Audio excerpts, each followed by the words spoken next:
What's up, everyone? This is Max Red. Today we're going to mix and balance our kick and 808 in a hip-hop type of beat. These techniques we cover can also be used in any other genre while mixing kick, drums, and bass. Low end is the toughest sound to get right in music besides vocals. So after watching this, I hope you have more tools in your toolbox to solve any issues that kick and 808s create. Let's get started. Starting out with the right sound can make a huge difference in your track. If you're early in the production phase, try choosing opposing kicks and 808s. For example, this track has a short, punchy kick and a longer and deeper 808.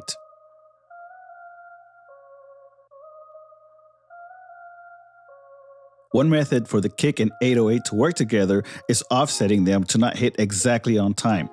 This can also be achieved by editing in the sampler or even applying fades manually. Notice these two samples don't hit exactly on time.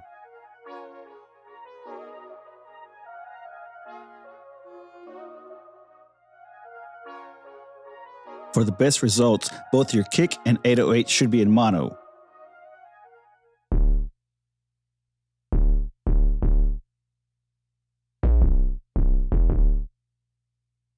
Let's hear it with the entire beat.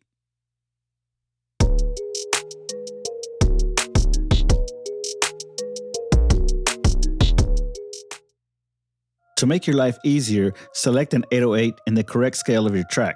If not, you can edit in the sampler and transpose the root note. In this example here, our track is in D minor and this 808 is in D.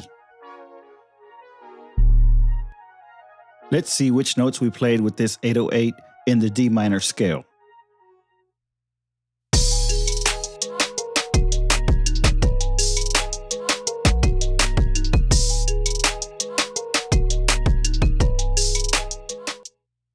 Another tip is to establish which of your sounds will be the dominant one, the kick or the sub bass.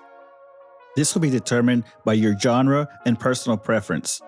Let's listen to our beat and solo both the kick and the 808 to hear the comparison. Then we can decide which element to focus on, the kick or the 808.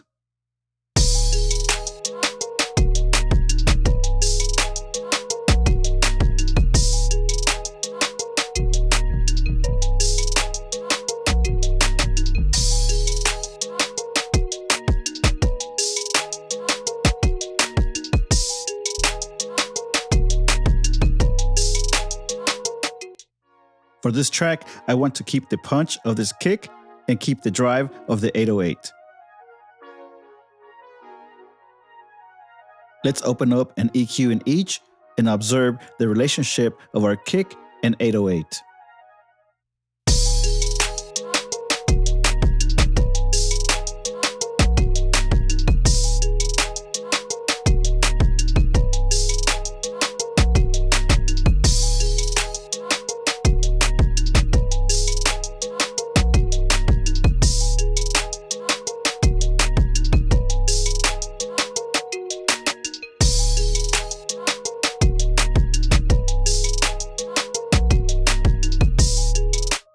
On our kick, we cut below 40 Hz, boosted the punch around 100, and dipped a little bit in the middle. On our 808, we're going to cut below 35, boost some of that low end, dip where our kick is peaking around 100, and we also dipped around 250 to reduce some mud. But we're going to do this while we listen to the track.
One thing to confirm is that other elements of your track are not occupying too much of that low end space. We simply use a high pass on the other elements of your track.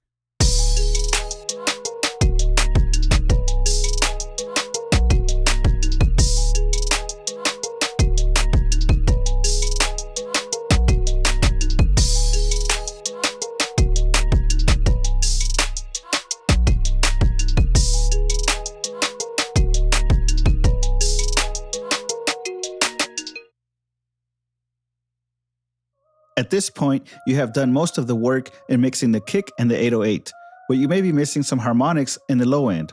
One way we can fix this is to use a soft clipper.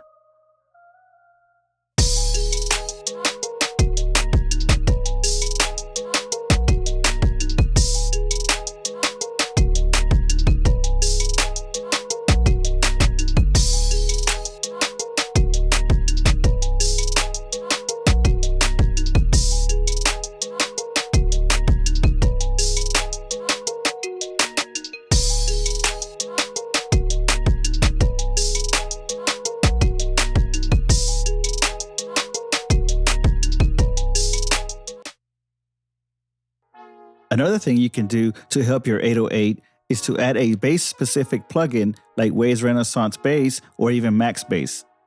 Let's hear what it sounds like with Waves Renaissance Bass.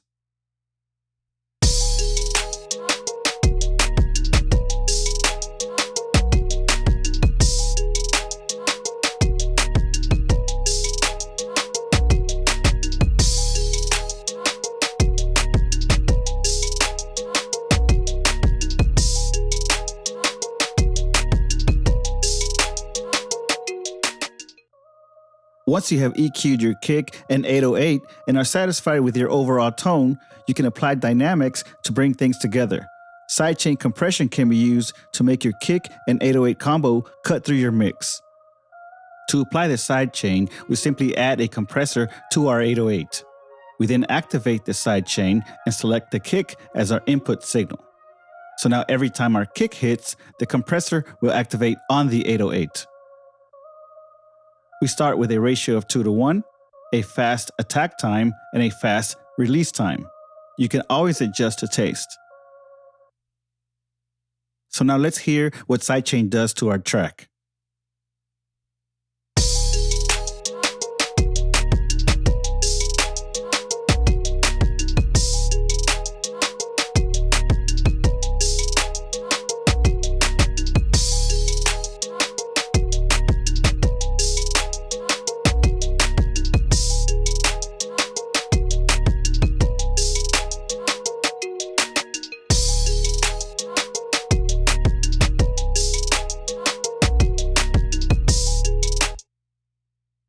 Another way to use dynamics in your track is to use a multi-band compressor. Simply route your kick, your bass, and/or your 808 to an aux track and insert a multi-band compressor right on it.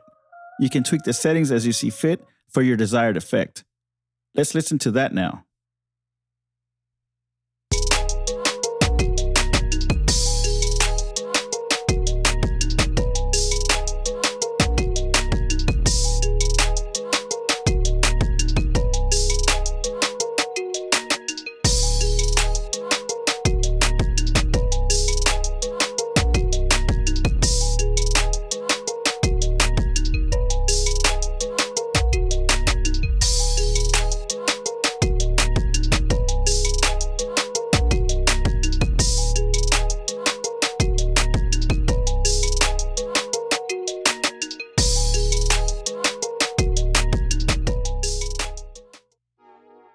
So now we've covered several ways you can mix kicks and 808 sub bass. There's really no exact formula for doing it. It all depends on your preference and style. I hope you've learned a thing or two, and don't forget to subscribe and leave a comment for more video ideas. Thanks for watching.